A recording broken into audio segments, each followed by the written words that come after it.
Today's episode of Off the Timeline is titled The Edgar Martínez Timeline We Deserved, a Mariners Dynasty That Actually Happened. Introduction.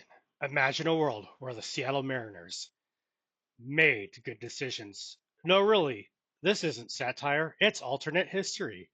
A world where the greatest right-hand hitter of his generation didn't ride the pine for 3 years while Jim Presley tried to slap baseballs like he was swatting mosquitoes with a frying pan.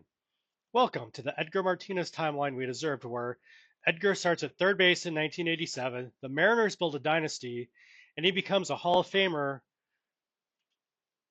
Let's dive into 17 years of ripple effects, redemption arcs, and OBP glory. Chapter 1, 1987, the decision that changes everything. In real life, Edgar got 13 hits in 1987. In this timeline, he gets 170. Opening day, 1987. The Mariners shocked the world by starting Edgar Martínez at third base instead of Jim Presley, who, to be fair, had all the plate discipline of a toddler with a pinata. Edgar, fresh out of the minor leagues and blessed with the patience of a monk and the Hall of Fame swing post of 292, 385, 440 slash line. Suddenly, Mariners fans experienced something they've never known before: hope. Seattle finishes 82 and 80. Everyone is confused, especially the Kingdom's scoreboard, which hasn't displayed a winning season since ever. Chapter 2, 1988 to 1991, Edgar at the Foundation. Over the next 4 years, Edgar becomes an on-base machine while the Mariners stop tripping over their own cleats. He hits 300 plus every year. The team slowly transitions from sad trombone to respectable jazz. By 1991, Seattle wins 91 games. Yes, 91. Jim Presley is somewhere in Triple-A, wondering why everyone suddenly cares about walks. Griffey Jr. arrives to a fully formed team with a real cleanup hitter. Edgar teaches him the value of zone control and sunflower seed economics. Randy Johnson has a functioning offense behind him. His win-loss record improves. He still looks furious, but now it's the productive kind of furious. Chapter 3, 1992 to 1995, the era of Edgaring. In this episode, in this universe, by 1992, Edgar has already compiled 30 plus WAR. He's not a late bloomer. He's the American League's most respected tax accountant with a bat. 1993, Mariners win 97 games. Griffey hits 45 homers. Edgar hits 343, draws 100 walks, and Seattle clinches the American League West.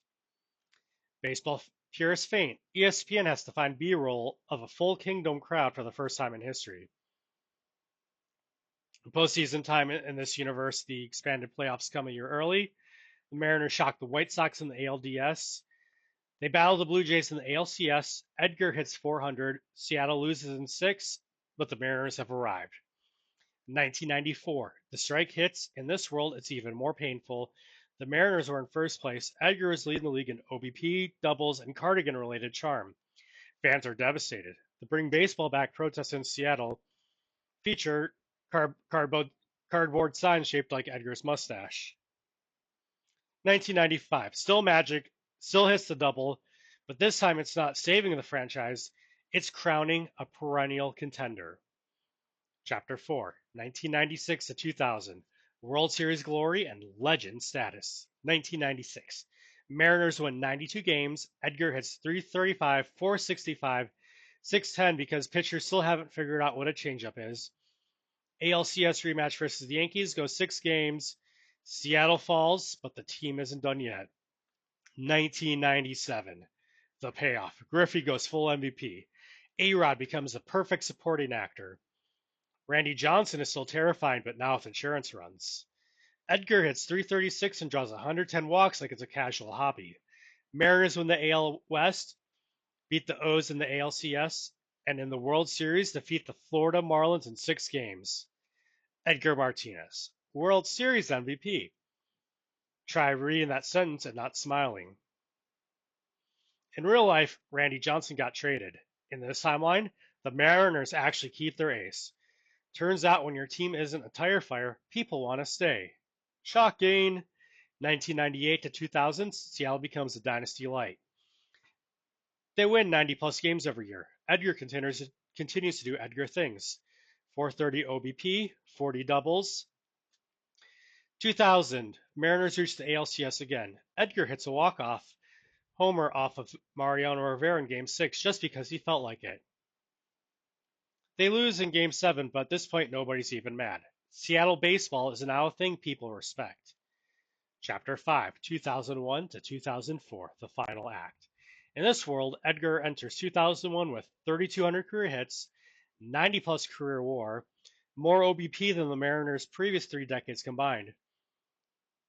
Ichiro joins Edgar's plate discipline party. Seattle wins 118 games. Edgar hits 311 with a 437 OBP at age 38. 2002 to 2003, the farewell whispers begin. Edgar still posts a 400 OBP in his age 40 season because physics can't stop him, neither can time. 2004, he announces his retirement. His final game is a love letter to the sport. Edgar's last hit, a single to right, naturally the most Edgar thing possible. Chapter 6, Cooperstown calls early. In real life, Edgar waited 10 years to get into Cooperstown. He debuted at just 36% of the vote in 2010. Here he retires with 3,583 hits, a career 429 OBP, a WAR higher than Tony Gwynn and Paul Molitor, a World Series ring, 7 playoff appearances, enough doubles to fill the Space Needle. He's eligible for the Hall in 2010 and drumroll please, elected on the first ballot. Randy Johnson records a tribute video. Griffey hugs him on stage. His plaque reads, "The Professor of Plate Discipline, the soul of Seattle, proof that you can be humble, dangerous, and timeless, all in the same at bat." Chapter 7, Ripple Effects Galore. Let's take a quick look at what else changes. Randy Johnson never leaves Seattle. Griffey never requests a trade. He retires a Mariner. A-Rod might stay longer because the team is actually good and doesn't have to side with the Rangers for $252 million. The DH position gains respect early. Seattle becomes a model franchise, not just a punchline. Outro. So that's the Edgar Martínez timeline you deserved. The one where patience was rewarded, the right guy got his chance, and Seattle became more than just a baseball outpost at the cool dome. A world where Edgar wasn't a DH-only debate on MLB Network, but a living legend known for turning baseball into art. And hey, even in real life he still made it. He just had to wait longer than he should have. But in this universe, he was a Hall of Famer by the time Mike Trout had facial hair. Like, and that does it for today's episode. Like, subscribe, and comment below. What if your favorite underrated legend got a head start? And in the words of Edgar himself, you hit the ball, you walk, you smile, and you win.